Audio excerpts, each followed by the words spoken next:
All right. Hello, everyone, and welcome to Rachel's Leadership Lounge, a space for honest conversations about leadership, about growth, and most importantly, about becoming. And today's conversation is one I have been really looking forward to. Lounge watchers know I don't meet you on camera in a scarf every day. Okay. And the only reason I would do this is for the lovely guest that we are featuring today. I am joined by Nesta Lumpkin. She is a good friend, a new friend, but also a good friend of mine, but also very accomplished as well. I'm going to give you a little bit on her because you need to understand she is an award winning CNN producer. Founder of Baby Sleep Accelerator coaching, the best selling author. You see the book over her shoulder there, and a mother of three. She's got me beat by one. All right. And what began as a personal solution to surviving the demands of high pressure career and motherhood has now evolved into a mission driven business, helping families reclaim sleep, peace of mind, and support. So help me welcome Nesta to the show. Hi, Nesta. Hi, Rachel. I'm so excited to be here. Thanks for having me. Absolutely. We are honored that you are giving us this time. I love that you are so multifaceted. And I thought that today we would talk about how you shifted from one identity to the one that you are in right now. We talk about becoming a lot on this show. So I've titled it The Exhausted Achiever: Motherhood, Ambition, and Reclaiming Rest with you, Nesta. So that's what we're going to talk about today. Does that sound good? Yeah, absolutely. Let's go for it. All right, because I want to talk about high achievement meeting exhaustion. First, because I lived it all the way up until November of last year. You've heard my story. I left Stanley Black and Decker as a VP leadership development, and it was a heavy, high demanding role. And you yourself had the same type of role at CNN, a fascinating journey from producer to entrepreneur. So before we get into the business itself of sleep coaching, I'd love to understand what life looked like for you during that transition season.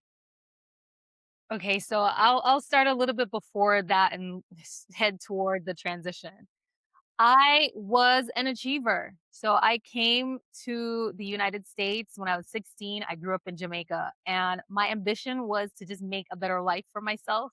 And so I went to college, got my degree, and then afterwards I started climbing. I'm like, okay, you got to start somewhere. So I Yeah. went to CNN and I got my first job there as a tour guide. So when I tell you I started from the bottom, I started from the bottom. Yeah. And so the more I would look up in the building, literally, like, the higher the floors were, the more the task was, the more the job was. So I started saying, "You know what?" I would literally go in as a tour guide and look up on each level, and I'm like, "Okay, I wanna climb up. I wanna get there. I wanna get to the newsroom." So I Yeah. did that, went to, the newsroom as a video journalist, then I climbed my way up to associate producer, and then I was looking in the newsroom, I'm like, "I wanna be a writer."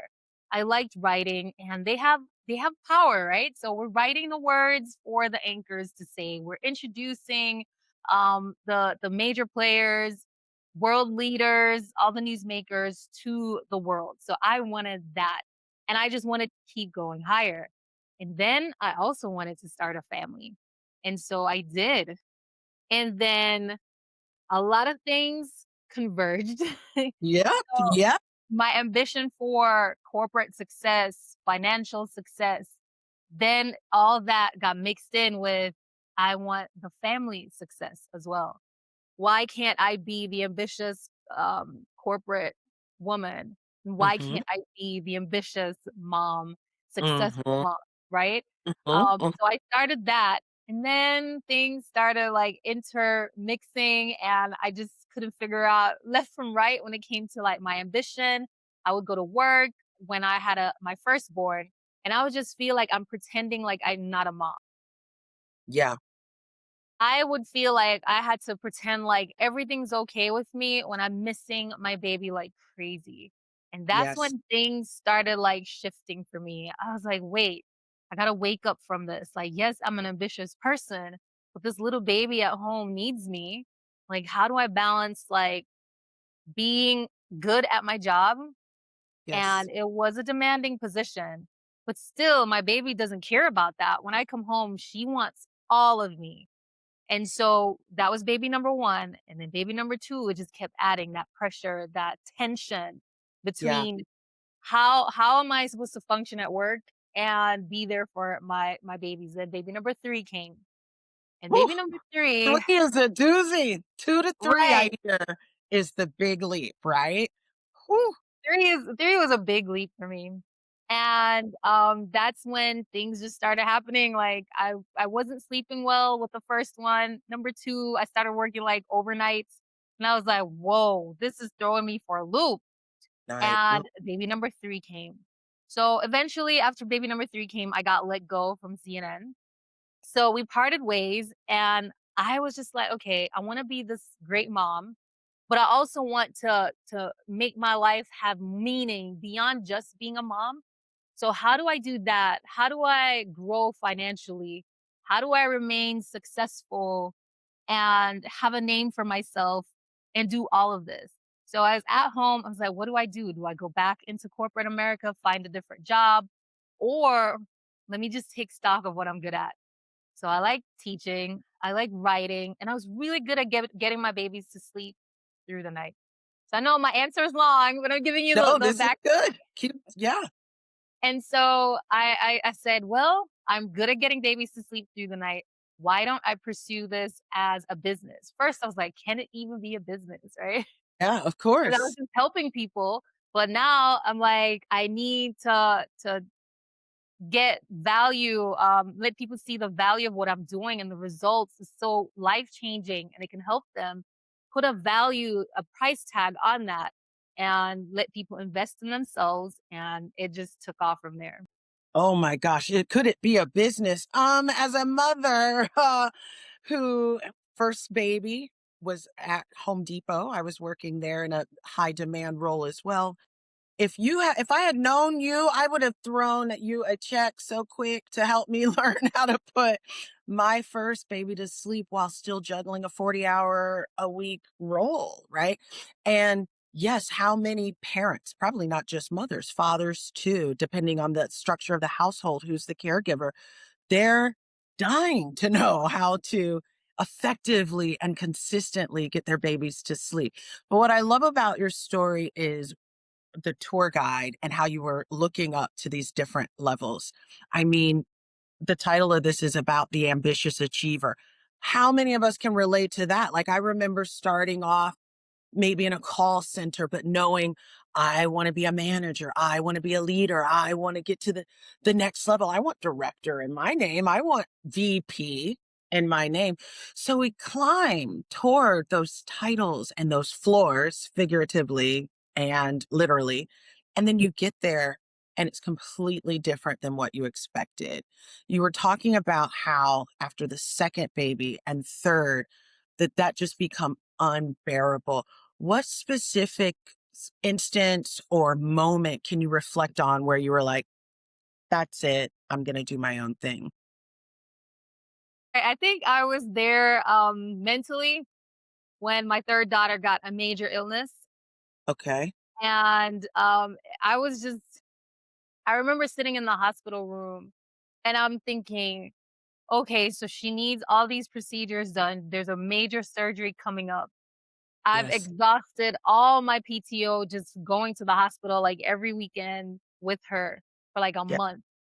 What Mhm. am I going to do? I was so torn, and it was just like hard. I'm like, my daughter's life, because she needs me right there with her to support her, or a career at the end of it, like money and professional status. Like my identity at that time was mainly, oh, Nesta CNN, Nesta the CNN girl, the CNN chick. Uh, Spent 17 years working there. Like my whole identity, a big chunk of it was wrapped up as that. But when my daughter got sick and I had to choose, I chose my daughter. Yeah. Yeah. I was still working, but I chose her. And it was such a pivotal moment for me to finally make a choice to decide like where I'm going to go. Am I going to choose my family or work? And I choose my family. And it was so sad to see all the babies on the floor at the children's hospital here in Atlanta. Yeah. And I know it may seem silly, but I've never been in that situation before with a sick child. Some parents, that's all they know. And so Right. walking around and seeing all the babies and the little kids by themselves in the room and the nurses are leaving the doors open. So I just asked one of the nurses one day, I was like, why are all the doors open? She's like, yeah, because we have to watch them because the parents can't come. The parents are working. It broke my Mm. heart. It broke my heart. So, I think from then I knew I would choose my family, whatever comes.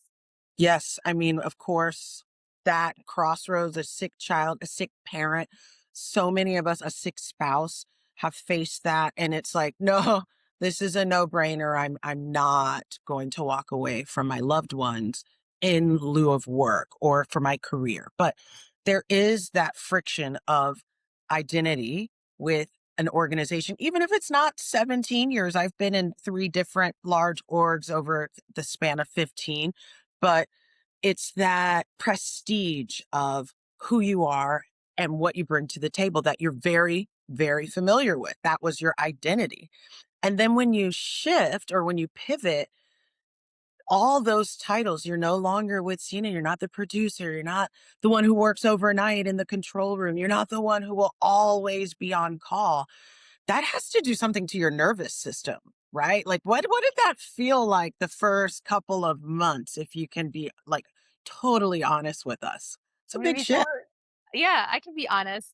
Um, this is very personal, but during that season from the time my daughter was sick, my performance at work, it was not the same, right? It just went a little downhill.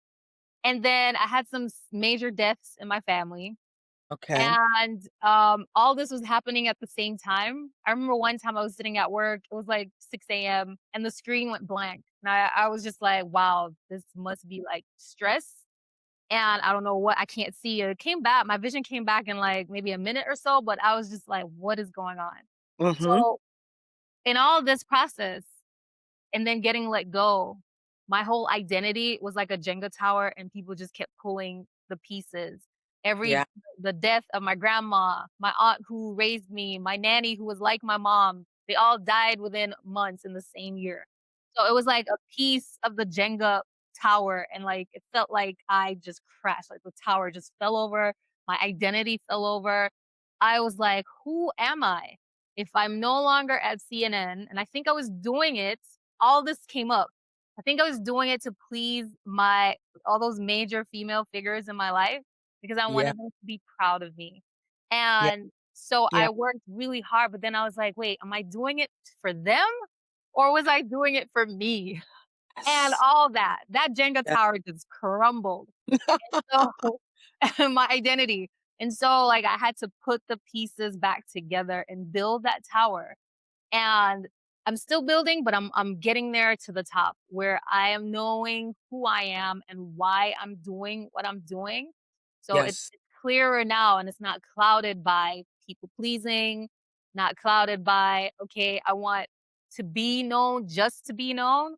Like Yeah. now I'm on a mission. Like you said it in the beginning, my Yeah. mission is to end negative cycles, build strong families, and just to help moms, especially moms, not go Yeah. through some of the things that I went through when I had my baby and working in corporate. Oh, and it's such a beautiful mission, right? It didn't just help your family, but now you're paying it forward to other families. You figured out how to get your babies to sleep. You've mastered this, and you decided to use that to help other families. Like, this is beautiful. I mean, possibly you never imagined leaving CNN. They had to separate from you, or else you'd probably still be there. Is that fair to assume? That's fair to assume. I knew the work. I knew what was expected of me. I could do it. You know what I mean? So it wasn't like it was challenging every day, but at least I had some familiarity with the challenges and the stress. Yeah. And everyone around me were all in the same boat with that, like just dealing with it. I don't know how people do it. The teams at CNN, the people working there are amazing and they're talented and they push through the stress and get the stuff done and put TV on for people all Yeah. around the world, which is amazing. Yes. So being part of that, you got so used to it, it became who you are. So yeah. Yes. Well, I know a little bit of history. You and I have talked off camera, met in person, had some calls. And it is deeply personal on an entirely different level as well for you, because I know one part of that shift was a sick child. Absolutely. We can, as mothers, as parents, relate to that. But also, there's a reflection you share with your own mother and how she lacked support. And you just mentioned a nanny, a grandmother, all of these female figures that supported you. But can you share how your mother's struggle also helped you with this mission and why it's personal to you? Yeah, yeah, we talked before, but I don't mind telling the story. So, when I was born, I was my mom's firstborn. I was born in Harlem back in the 80s. I don't know if you can imagine what a broke down hood could look like. All right. So Yeah. that's where I was born. And my mom and my dad, they were from Jamaica. They grew up in Jamaica. So they were Jamaican immigrants. And they just didn't have the right support. Right. And so my mom had me and she told me the story. So they didn't have a lot of money. Okay. She told me that she didn't even have shoes for me when she took me from the hospital in the middle of February. She had to use brown paper bags that they had at the hospital, and she wrapped them around my feet, right? Ah, yeah. Yeah. Yeah, yeah, yeah. And Yeah. then she said I was about a year plus, and she told my dad, "Hey, we don't have money for food." Right? She has me. She's Yep. taking care of herself, and my Yep. dad brought home a bag of cornmeal. So, if you're Jamaican, you know exactly what that is. What do you do with Oh, cornmeal? yeah. You either make cornmeal porridge, turned cornmeal, or it's like a Jamaican dish. It's real Yep. cheap, right? But she said she looked at that bag, the thud it made on the table, and she snapped. She lost it, and Mm, she was suffering from severe postpartum depression, mm, and so she ended up going to the hospital. What happened at the hospital was a separation that changed my life. She ended up being hospitalized, and I ended up being put in the foster care system. mm. And so for several months, I was there. My grandmother in Jamaica came and she got me out the system, took me to Jamaica, which was such a blessing. I had Yeah. such a great childhood. Jamaica is a beautiful, amazing, Oh, yeah. unreal place. Let me Yes. Not tell you, it's fair. unreal. In many ways, it's not fair. But yes, keep going. Yeah, and so that's part of my story. My mom just didn't have the right support, and the postpartum depression came in. She had prior issues too, but that was it. And so now it's so funny, like, it's not funny, but it's such a redemptive story for me. The arc, like, I'm the living proof of what can happen when you're not supported well when you're a new mom. And so now I'm going to use my life to help other moms so they can feel supported and they don't have to go through some of the stuff that my mom went through, right? Moms now, a lot of moms don't realize how serious it is. It is like life and death when you have a child. When you're little, especially during the first year, Yes. some moms, their babies don't make it because, Yeah. right? Or moms they spiral into depression and they lose their babies. Foster care, for example, like what Yeah. happened to me. Yes. Or, you lose relationships. You and your spouse just can't get it together because you're exhausted all the time. So people may think, oh, my baby sleep, it's no big deal. Or, oh, I'm gonna let my baby sleep in the bed with me, no big deal. People have done it. But you never know. It happened to me, Yeah. right? You just Yeah. never know what could happen. I met a mom it's so yeah, I met a mom who was so exhausted when she had her baby that she Yeah. was holding her baby breastfeeding, she fell asleep, and that was it. The baby Oh didn't. no. Yeah. Yeah. So, until you meet someone face to face like that, you may not realize the gravity of how serious this is. So, I'm just Yeah. here not to scare I'm not trying to scare moms, but just take it seriously, and if there's someone out there like me who can help you, get your baby to sleep through the night so you can get more sleep and be there for your family more and be healthier, then absolutely, I'm here for it. Oh, we need you. We needed you. Oh my gosh, I needed you 3 years ago with my son Victor. Even between children, one child could be a good sleeper, your second one cannot be. Or because my daughter was a good sleeper and I could sleep with her and get her down quickly, my son was totally different. There are just so many things. And I think there's a misunderstanding from moms or from fathers on asking for help. Like, it's almost as if, Nesta, like, I can't ask for help on how to put the baby to sleep. It's like you're expected to know how to do that the minute you leave the hospital, the swaddling, the sound machines that I mean, you get so much insight and advice, but the expectation is that you just know. So I'd love to just ask you, what do people misunderstand about asking for help? Because I feel like there's a resistance, especially when it comes to simple things like sleep. There is absolutely a major, major resistance. So I believe that people come to me sometimes for help. And in the middle of them seeing like, oh, I can get help, they're like, I see them pulling back, like, Pulling. no, no, Yeah. nothing to see here. I'm good. Like, no, I just told you I needed help, but I'm good. We're good. I got this. Yeah. And Yeah. so I think the guilt comes in because everyone else makes it seem so easy.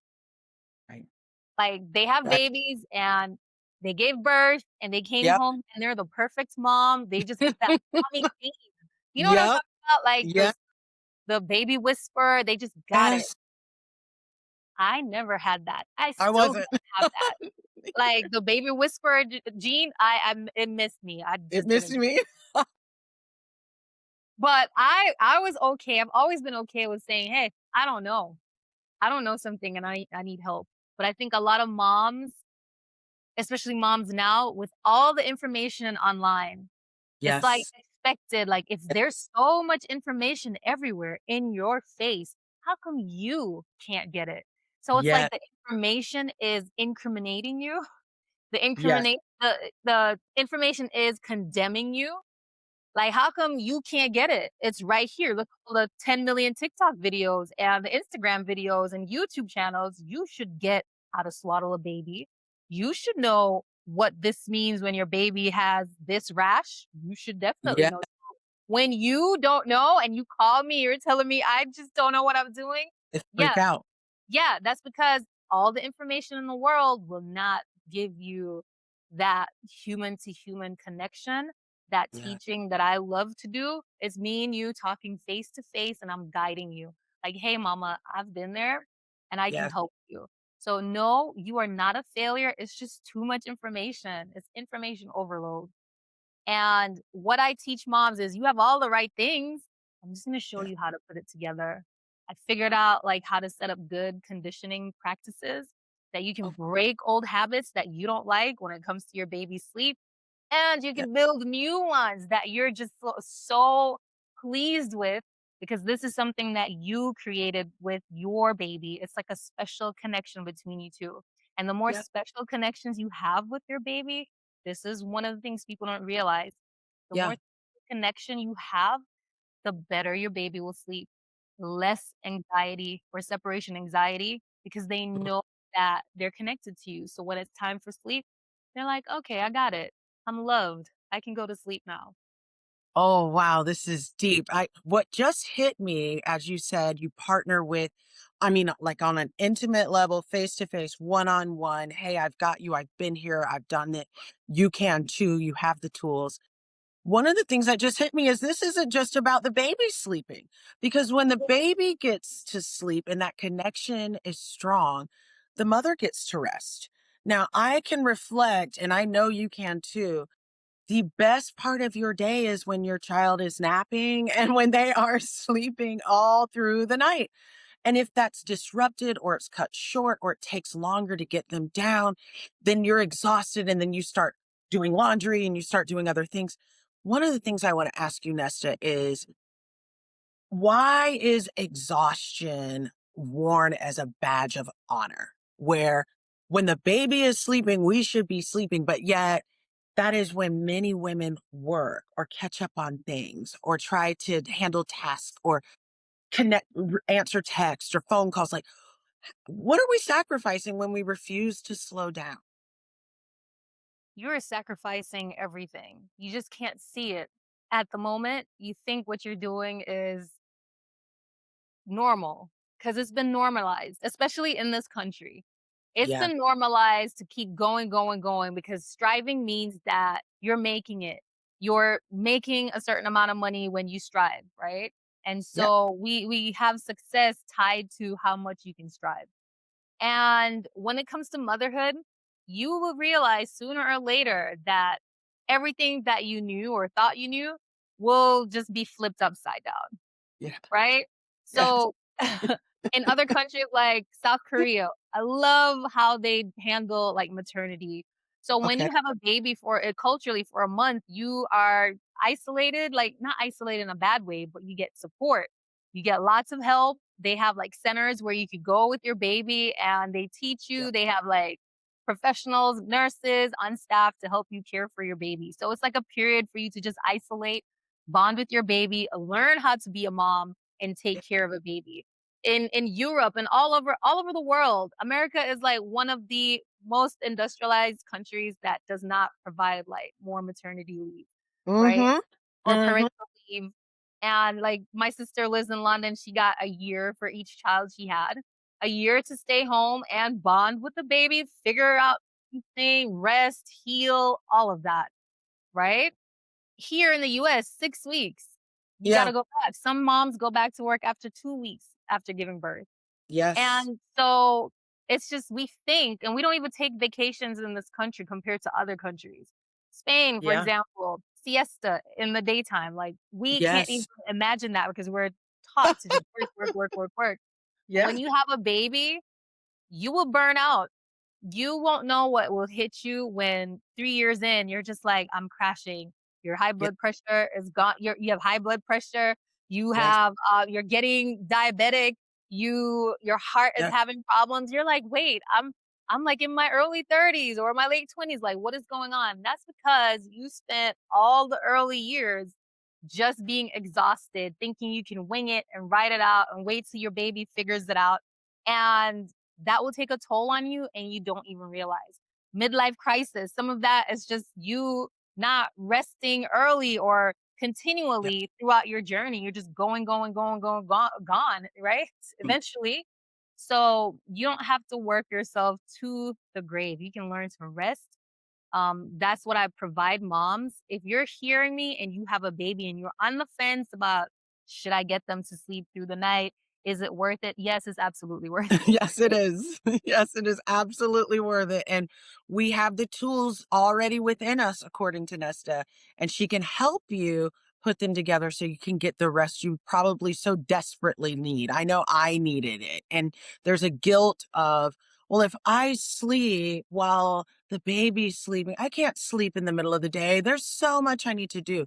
So you're right. There is a hidden cost to that, which may be latent health problems down the road, blood pressure, pre-diabetic, but then also psychological, possibly burnout, identity crisis, midlife crisis. Those are latent impacts of failing to rest, especially as you're adding to or creating or starting a family.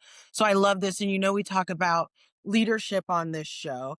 And there are so many mothers that them, I know them, that are full-time employees right now within organizations.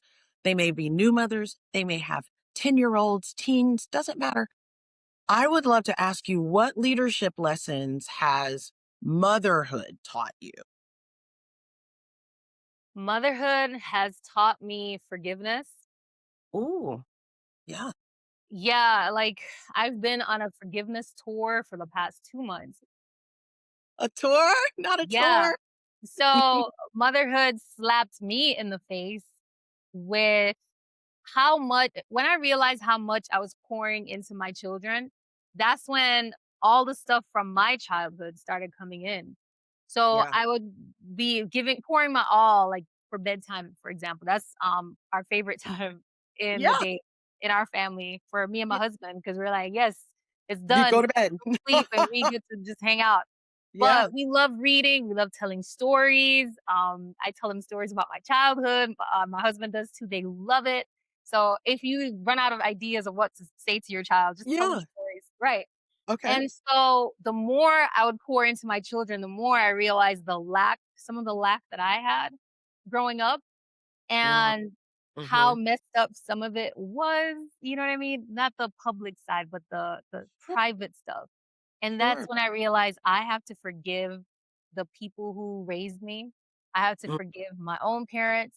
And when my children mess up and I get aggravated, I have to forgive them and mhm. forgive myself. So that's the biggest leadership thing. I know you may not think of forgiveness as being Yeah. part of being a leader, but it does make me more empathetic. It does make me make better choices. It gives me wisdom, just to see a different perspective. It makes me listen more. And what I do, I have to listen to a lot of moms and hear their situation and to come up with the best response and the best option for them. So for me, being a mom, it taught me how to forgive easier and faster. And it's Yes. making me a much better leader, more empathetic, and more human.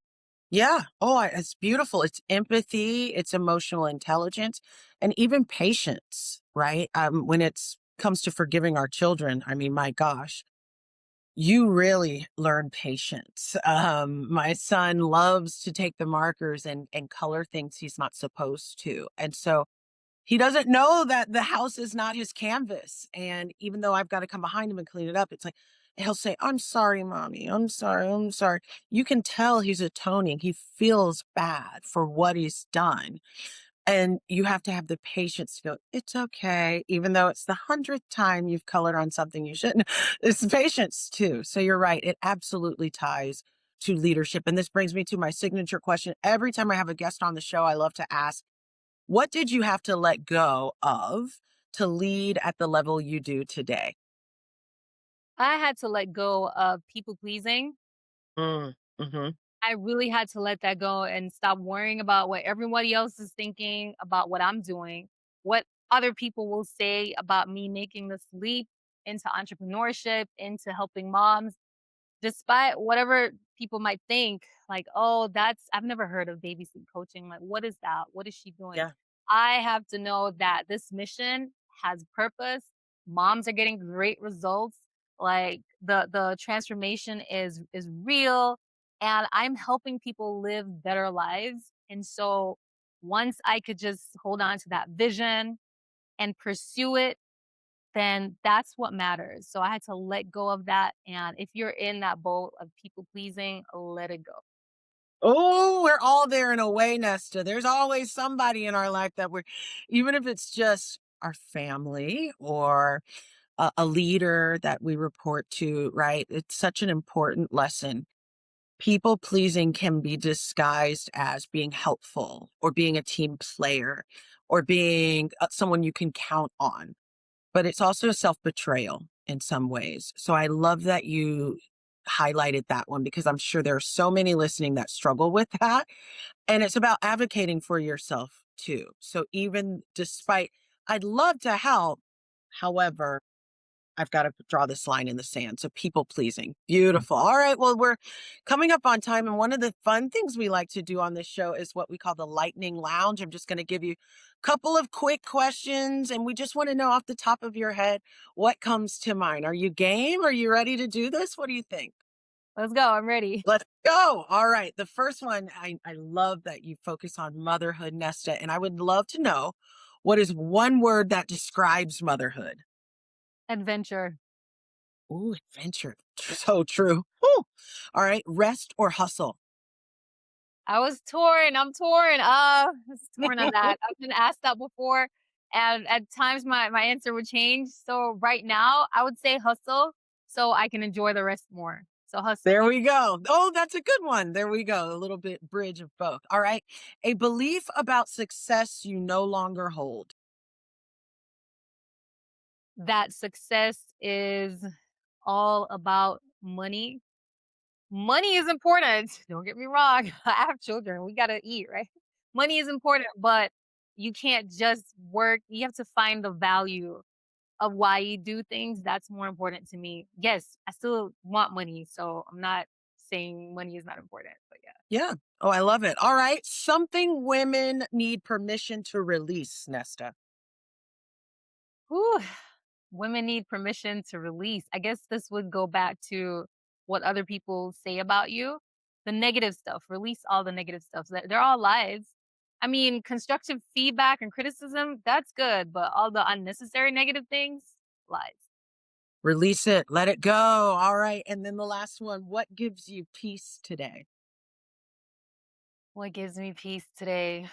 Um, it's just seeing that I'm evolving and being more at peace with myself, my identity, and seeing that reflected in my children, how they interact with each other, how they react to life situations. So that's given me a lot of peace. Oh, wonderful. Ah, everyone, I do not want her to go, but we are so grateful that you were here. Thank you. This was such a really great conversation. I am going to shamelessly plug your book because I am allowed to do that. It is right over her shoulder. It is called The Baby Sleep Accelerator. This is her baby. So I need you to go out and find Nesta. I will have ways for you to contact her in the show notes as well. So please make sure if you're a new mother or you know an expectant mother, give them this gift. Give them the gift of rest, the gift of peace, right? And please make sure that you reach out to her as well for her book on LinkedIn and also provide her link as well. But one more thing I want to share with you is what strikes me most, Nesta, about this whole entire conversation is that it started as a survival strategy for you. You were working heavy hours at CNN and you needed to put these babies to sleep quickly. And now it's become a gift. You are helping other women reclaim something so foundational, so important, which is rest, support, and peace, like you have. So thank you so much for creating this. Honestly, from one woman to another, I just wish I had it 3 and 6 years ago. Absolutely. This has been great. Thank you. Absolutely. Well, thank you, everyone, and join us next time on another episode of Rachel's Leadership Lounge. We'll see you then. Bye.